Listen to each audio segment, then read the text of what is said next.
Hello, and how are you feeling? Welcome to episode 3 of series 2 of coaching from Not a Blue Tree with me, Gary Burns. This episode is all about the importance of making plans and setting goals which are very specific. A key aspect of coaching is all about making plans and setting goals. And within this is the importance of being very specific. Very, very specific. Vague ideas are all well and good, yet to improve our chances of success as we embark on achieving our plans and goals, we need to be as specific as possible. There are 2 key reasons for being specific. The first is that the more specific we are, the easier it is to confirm whether we have achieved what we wanted, or whether we have something else. And the second is to ensure that we fully engage our unconscious mind, which is, after all, the goal getter. So let me explain. You may find that you're thinking about a better future, which in itself is a very vague notion. What does better mean? Better than what? What's in that better future and what's not? Better for who? For you? For me? For those around you? The list goes on. So back to the point about a better future. You may find yourself talking about things like being more healthy, having more money, getting a better job, finding a partner, taking up a hobby. They're all positive things. And in those terms, they're all very vague. Think about it for a moment. What does being fitter actually mean? How much money is having more money? 50p, a pound, £10? How is the new job better? More money, more responsibility, the chance of promotion, and so on. And a crucial point here is about being specific in a way which is meaningful to you. So for example, think about wanting to earn more money. How much money will actually meet the need which at the moment is not being met? Have you identified something that you want to do or buy? Are there things you want for yourself and or your family? What do those things cost? If it turns out that more money is £10 a week more, that's one thing. If it's £1,000 a month more, that's something very different. And some people say that anything that's extra is good. So 50p a week or a month will cut it. It's more money, and if that's what it is for you, go for it. I suspect, though, that when people talk about wanting more money, they're thinking about more than just 50p. Similarly, thoughts about wanting to be healthier are very common, and again, it's about working out what that means for you.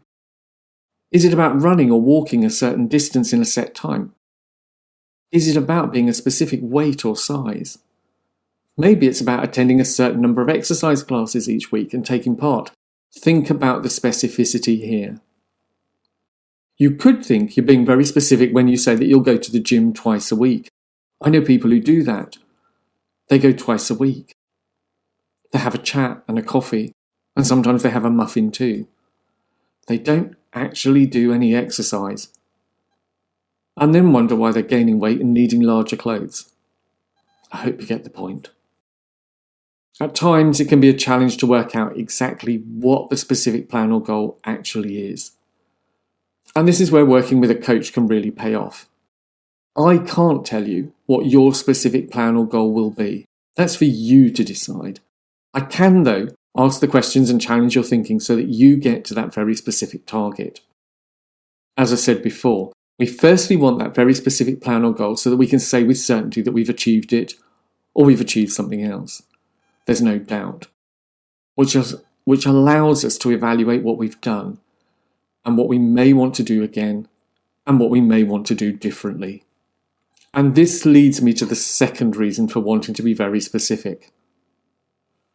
Our unconscious mind is very literal.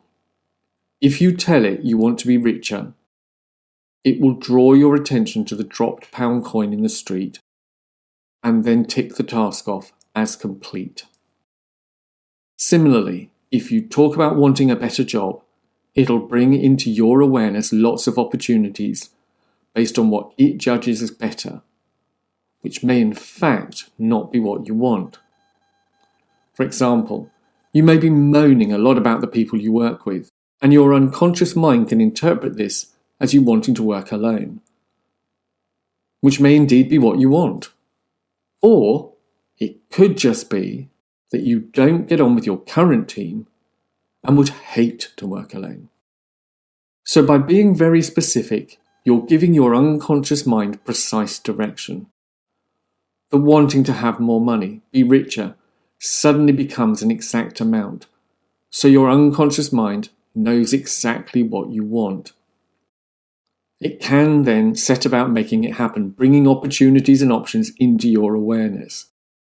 Those vague notions of being healthier turn into an ideal weight or clothes size, an ability to do a physical activity in a set time or a certain number of times a day, a week, a month, whatever it happens to be. And you may be wondering if being that specific really matters. It does. And it's something that happens naturally. If you talk about seriously wanting to book a holiday, buy a new car, get some new shoes, your awareness is drawn to adverts, images, conversations about those things. It happens all the time. All we've done is tell our unconscious mind that something interests us, and it brings things into our awareness. And that's just with general notions. So just imagine what your unconscious mind can do when you are really specific.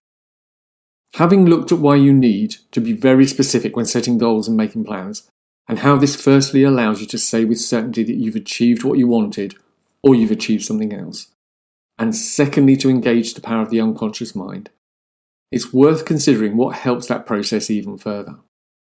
Good goals and plans, well-formed goals and plans, are very much about doing and having. Emotions, states are very poor goals. I work with people who tell me that they want to be happy or confident or motivated. You get the idea. These are all positive things to want, yet they make very poor goals and plans. Emotions, states are transient and are the result not only of our actions, but also of what's going on around us. And you may well have had times when everything is going really well, and then suddenly something outside of your control happens to derail it all. Yet, life can still be overall going well, yet it can feel anything like it in that moment. If, however, you focus on what you want to do, or what you want to have, the emotions can kind of take care of themselves. In the moment, you can feel what you're feeling, the response to whatever is happening. Yet you can continue to pursue what you want to have or do because that leads to the positive emotions and outcomes that you want. It's also crucial that you focus on what you want rather than what you don't. This is because your unconscious mind doesn't process negatives very well. If I tell you not to think of a blue tree, what's the first thing that comes to mind? And this happens because to be able to process the negative, it first has to think about what you don't want and then focus on what you do. If you simply focus on what you don't want, your unconscious mind simply assumes that anything else is better, which is possible. What is more likely, though, is that you end up no better off or potentially in an even worse situation. And of course, if you simply focus on what you don't want, you can end up anywhere. I don't know about you, but I've met people who've gone from job to job, hobby to hobby, relationship to relationship, simply because they've not stopped to work out what they want and are simply driven by what they don't. Similarly, if you step outside of your house driven by not wanting to be indoors, where can you end up? So far, I've talked about the importance of being specific, as this allows you to clearly establish if you have what you want or if you have something else. It also gives your unconscious mind very clear direction, which allows it to bring the right opportunities into your awareness. I've then talked about how good plans and goals focus on having and doing, and finally, I explained how you have to focus on what you want. The big question, of course, is how do you make it happen? I thought it perhaps best to explain this with a couple of examples. So, a common theme in the work that I do is about being healthier. It's certainly a positive aspiration which lots of people have. And what does it mean for you? Because what it means for you is key to finding the specific plan or goal. Specific so that you know what you're working towards. Specific so that you can say with certainty that you've achieved it or not. So thinking about people I've worked with, there have been goals around being a specific weight or clothes size. For others, it's about being able to walk or run a certain distance. For others, it's about attending a gym and participating in a certain number of classes, or lifting certain weights, or using certain machines. And it has to be meaningful for you. For others, there may be medical issues in play. So I've worked with people who want to control their blood sugar or their blood pressure. Weight loss is a good one.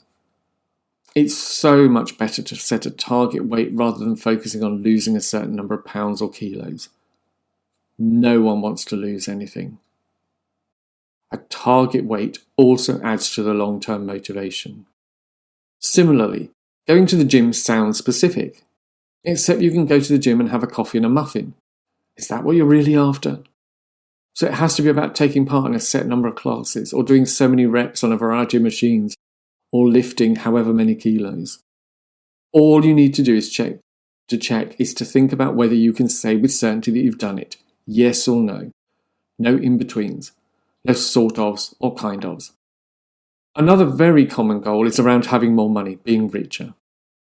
And here it's firstly about working out how much more money will make you richer, or how much more money is enough. Are we talking tens of pounds, hundreds, thousands? Is this per day, per week, per month, per year? If it's about extra income, are we talking before or after tax? Because that can really make a difference. Alternatively, you may be after a specific sum for something specific, a holiday, a new washing machine. Can you save for this within your current income? Are you needing additional income? How long will it take? Again, it's about being very specific so that you can say with absolute certainty that you have done it. There's no denying it. It can sometimes be a challenge to get the right wording to make the plan, the goal, as specific as possible. It has to have meaning for you. It has to be the next step that you want to take. So, you have lots to think about. Just imagine a future where you have what you want, you're doing what you want to do, you are the person you want to be. Just imagine how it feels as the plans you make, the goals that you set become reality. What a difference it all makes. Just imagine refining the plans and goals so you work towards exactly what you want. Just imagine life as you become better, as you become more, as you are differently. You may already know what you want to do and how to do it. If this is the case, what are you waiting for?